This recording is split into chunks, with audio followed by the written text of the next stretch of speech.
Bom dia, boa tarde, boa noite, sejam todos muito bem-vindos ao canal Regras de Origem em Pauta. Meu nome é Thales Silva, sou coordenador-geral de regimes de origem do governo brasileiro. Voltando ao tema do nosso último encontro, então, contra-inteligência, né? Ou seja, usar elementos disponíveis, elementos públicos para gerenciar os dados que indicam fraudes de origem, nós vamos continuar com os nossos exemplos, tá bom? Para isso, nós vamos começar a brincar com esses dados públicos e entender as dinâmicas do comércio internacional. Muito bem. Então, vou compartilhar novamente a minha tela com vocês, a tela completa, para nós avaliarmos alguns casos concretos. O primeiro caso que eu vou chamar a atenção de vocês será o caso de cadeados. Nós temos direito aplicado contra a China. Esse direito, imagino que esteja em revisão. Vejamos aqui os dados do caso. Então, nós temos aqui o produto cadeado 83011000. Inicialmente, nós temos que saber de onde importamos este produto. Vamos levar este dado para o Comex Stat. Então, importações em 24, vamos lá, 2024. Tudo bem. Filtro NCM, né? Nós queremos tratar exclusivamente do cadeado e, claro, a ressalva do escopo. Eventualmente, aqui eu tenho outros cadeados não cobertos no escopo da medida de defesa comercial. Então, isso tem que ser depurado. Aqui estamos trabalhando com indícios. Então, claro que outros elementos qualitativos se somam a isso. E, naturalmente, que esses elementos qualitativos eles são confidenciais. Aqui estamos trazendo pontos para que vocês conheçam a aplicação da lógica de regra de origem na prática, tá? E aqui nós vamos detalhar por país. Queremos saber de onde importamos. Importação em 24, cadeados por país. Vamos consultar. E nós temos aqui a importação por país. China, que tem direito aplicado. Taiwan, Israel, México, Estados Unidos, Finlândia, enfim. Temos aqui diversos países. Por exemplo, e claro, esses dados já foram trabalhados por mim para discutirmos aqui no nosso vídeo. Então, por exemplo, eu vou trabalhar com os dados da Tunísia. Eu quero trazer para vocês elementos que são importantes, para que vocês vejam. Poxa, vamos trabalhar com esses dados, repito, em bases públicas de comércio internacional. Então, vamos lá. Produto. Nós vamos lá no... Vamos selecionar cadeados. 830100. 830100.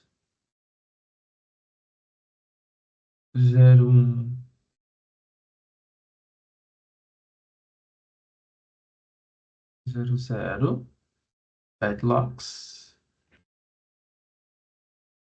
Vamos impor o restante do código. E tem 30110, na verdade. Não é 00, 10, 00. Então, 10. Muito bem, então vejamos, né? Agora a gente está tratando da Tunísia. Por quê? Porque a Tunísia declara exportar para o Brasil cadeados. Vejam aqui, Tunísia, exportações de cadeados para o Brasil. Então vamos lá. Primeiro dado. Olha que interessante. Aqui nós temos a quantidade em toneladas, né? Então eles importam da China, país que tem direito antidoping aplicado, 90% dos cadeados que importam, 90% são originários da China, né? De acordo com os dados aqui do Trade Map. Muito bem. Eles importaram 766 milhões de dólares, tá? Na verdade, 766 mil dólares. Vamos anotar isso daqui. Calculadora 766. E eles exportaram, vamos ver quanto eles exportaram de cadeados para o mundo. Exportaram 86. Ora, se eles importaram 166 mil dólares e exportaram 86 mil dólares, dividido por 86, eles importaram 9 vezes mais do que exportaram. Eles são importadores líquidos em uma grande proporção, tá? Então, vamos ver para onde eles exportaram. Opa, quase 100% para o Brasil. Vocês perceberam o risco? Então, nós temos um país, Tunísia, que importa 90% do total de cadeados da China, 90%, que tem direito aplicado, o Brasil aplica direito contra a China, 90%, e quase 100%, 96,5%, vejam aqui o dado, eles exportam para o Brasil. 96,5% versus 90% que importam da China. Além disso, eventualmente tudo bem, eles importam muito da China, exportam para o Brasil, mas também produzem localmente. Além disso, eu quero chamar a atenção para esse dado. Eles são importadores líquidos da ordem de 9 vezes. Então, eles importam 9 vezes mais que exportam. Mesmo assim, nós podemos ter aqui um produtor tunisiano de cadeados? Óbvio. Aqui são indícios que vocês estão começando a entender como se processa essa gestão. Vamos dar um outro exemplo, ainda no campo de cadeados. Vejamos aqui os nossos dados. Então, a gente importa, né, da Tunísia. Vamos colocar aqui, só para que vocês entendam. México, para que vocês vejam a diferença. México, México. Então, vejam, ó, o México, ele exporta sobretudo para os Estados Unidos, tá? 97%. Eles exportam 132 milhões de dólares. 132 milhões de dólares. E o quanto eles importam? Eles importaram 62. Então, vejam, eles são exportadores líquidos. E vejam, quase 90% da China. Mas eles exportam muito mais do que importam. Da ordem de mais que 2 vezes. Então, você percebe que há indícios de produção no México de cadeados, em que pese também importarem, eventualmente para complementar a produção local, importarem cadeados da China, tá? Thales, está claríssimo, mas aqui a gente está falando de um produto que é importado e revendido. Uma fraude, eventualmente, porque aqui são indícios, eventualmente uma fraude simples. E produtos que são processados? Olha que caso muito interessante. Vamos ver, por exemplo, aqui um outro produto, alto-falantes. Vamos lá? Olha que legal. Alto-falantes. Eu sei que nesse momento vocês devem estar absolutamente apaixonados por regras de origem, né? Eu sei, eu também fico. É muito instigante. Muito bem, então a gente tem aqui os alto-falantes, correto? Posição 8518. Ótimo. Vejamos aqui, por exemplo, primeiro pegar todos os dados.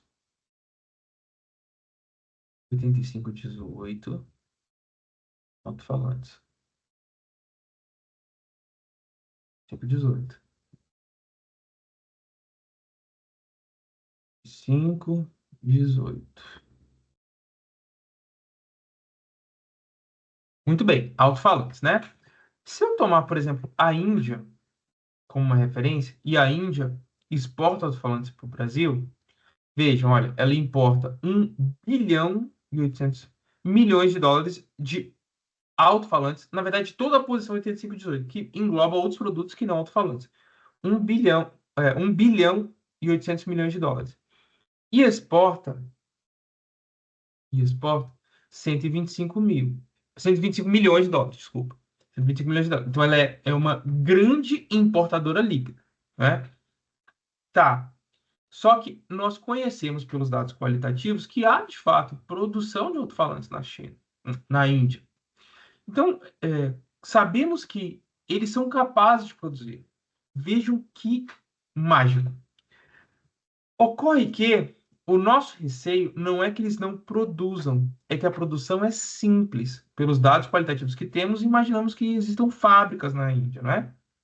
Esses dados podem ser providos pelo setor privado, vamos voltar na portaria, eles podem apresentar denúncias, como também nós coletamos esses dados de estudos setoriais, de publicações internacionais, esses dados qualitativos. Mas eu quero voltar aos dados quantitativos. Ocorre que, para se produzir os alto-falantes, as partes de alto-falantes elas estão na mesma posição do produto final. Então, para produzir, voltamos aqui na investigação, alto-falantes. Para produzir alto-falantes dos subitens 8518, 2100, 2200 e 2990, nós precisamos das partes do subitem 8518, 9000, tá? Muito bem. Essas partes essas partes, olha que interessante, essas partes, no caso da Índia, também importadores líquidos, em uma ordem de quase 10 vezes, essas partes são 80,5% originárias da China. Então veja que aqui, eventualmente, o risco, a fraude, não está em comprar e revender alto-falantes chineses, eventualmente. Mas o risco, o indício está em importar partes de alto-falantes chineses, simplesmente montá-los e exportar este produto montado como um alto-falante indiano. De forma que eu não teria o cumprimento da regra de saldo tarifário, porque as partes estão na mesma posição do produto alto-falante.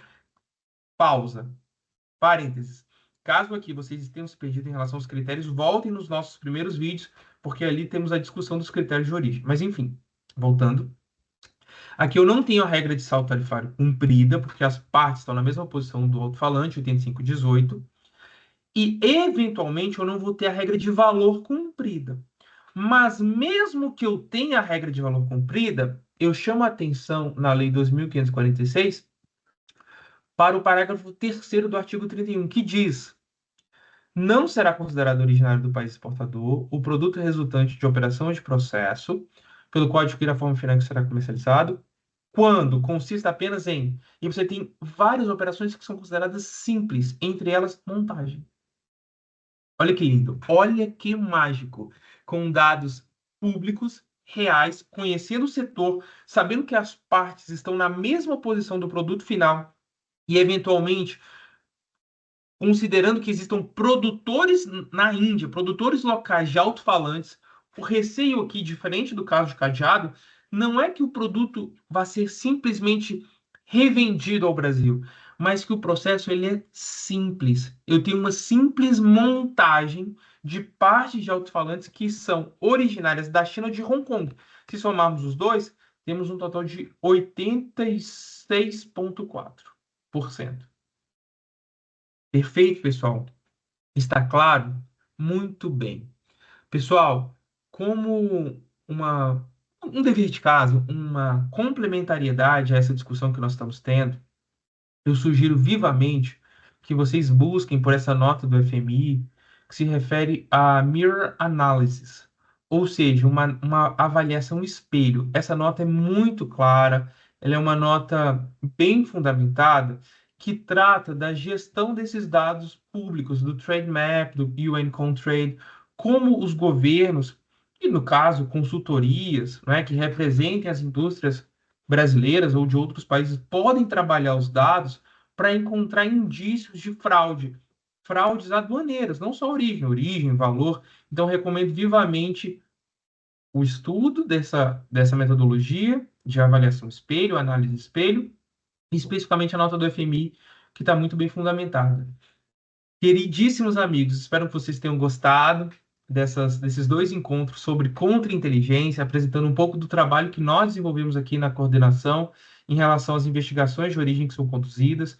Hoje nós temos um nível de excelência extremamente significativo, que se aproxima de 100%, ou seja, todas as investigações que abrimos tendem a resultar em uma desqualificação, porque há muita minúcia, muito cuidado nessa busca, nessa coleta e na compilação dos indícios, tá bom? Sempre com o objetivo de resguardar, muito mais do que proteger a indústria brasileira, muito mais que isso, mas resguardar um ambiente justo de competição. Pessoal, muitíssimo obrigado, nos vemos no próximo encontro. Até lá!